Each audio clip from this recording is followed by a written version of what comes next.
જય જયકાર મારી ખૂંખાર મેલડીમાં તારીખ 9/7/2026 વાર ગુરુવાર અતિ સુંદર મેલડી માતાનું પ્રવચન। મારા વાલા દીકરા અને દીકરીઓ, આજે કાન અને દિલ બંને સંભાળજો। આજે ગુરુવાર છે, પીળો રંગ, પીળી ભાવના। આજે માં તમને ધન નહીં, પહેલા જ્ઞાન આપશે, કારણ કે જ્ઞાન હશે તો ધન આપોઆપ આવશે। આજનો માનો સંદેશ, જીભ મીઠી રાખ, સ્વભાવ સારો રાખ। આજે કોઈ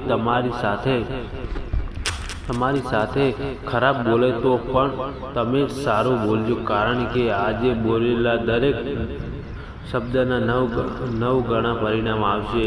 ગાળ દેશો તો 9 ગાળ પાછી આવશે। આશીર્વાદ આપશો તો 9 આશીર્વાદ પાછા આપશે। પસંદ તમારી છે। શિક્ષણ અને કામમાં મન લગાવો। ભણતા હો તો આજે 1 કલાક વધારે ભણજો। નોકરી ધંધો કરતા હોય તો આજે પ્રમાણિકતાથી કરજો। આજે કરેલી મહેનતનું ફળ 9 દિવસમાં તમને ચોક્કસ મળશે। આળસુ માણસને માં પણ મદ નથી કરતી। ઘરના વડીલ, જીવતા દેવ, આજે ઘરે જઈને મા બાપુના પગ અડજો અને આશીર્વાદ લેજો। તેમના 1 આશીર્વાદ, માના 9 આશીર્વાદ। ઘરમાં કોઈ રિસાયું હોય તો મનાવી લો।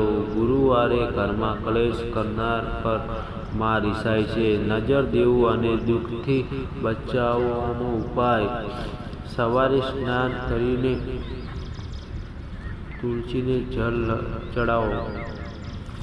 સાંજે ઘરમાં ગાયના ઘીનો દીવો અને ચૂપ કરો અને 9 વાર બોલો, મારી રક્ષા કરનાર ખૂંખાર મેલડીમાં। પછી જુઓ, કોઈ તાંત્રિક કોઈનું કરજ અને અડી નહીં શકે। માનું અહીંયાનું વચન, દીકરા રડવાનું બંધ કર। હું જાણું છું તું કેટલો તૂટી ગયો છે, પણ 2026નો આ જુલાઈ મહિનો તારા જીવનનો શરૂઆત મહિનો છે। હું તારી પાછળ ત્રિશૂળ લઈને ઊભી છું। તું ફક્ત સાચા રસ્તે ચાલ અને કોઈનું અહિત ન વિચાર। યાદ રાખજે, સાચું બોલ, સખત મહેનત કર અને જરૂરતમંદની મદદ કર। આજનો અતિ સુંદર મંત્ર 9 વાર જપો।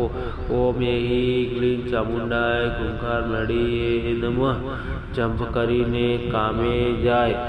એમાં જીત તમારી જ છે। બોલો જય મેલડીમાં, બોલો ભક્તોના ભેરુ કી જય। આ પ્રવચન ગમ્યું હોય તો મેલડીમાં કોમેન્ટ કરવાનું ભૂલતા નહીં। ને મિત્રો, વિક્રમ સોલંકી શો કે ચેનલને જેટલો બને એટલો વધુમાં વધુ સપોર્ટ કરજો, જેથી તમને અમારા નવા વિડીયોનું નોટિફિકેશન મળે। મિત્રો, સબસ્ક્રાઈબ હશે તો અમારું પ્રવચન તમારા સુધી પહોંચે, અને અમારી ચેનલને જેટલો બને એટલો વધુમાં વધુ સપોર્ટ કરજો।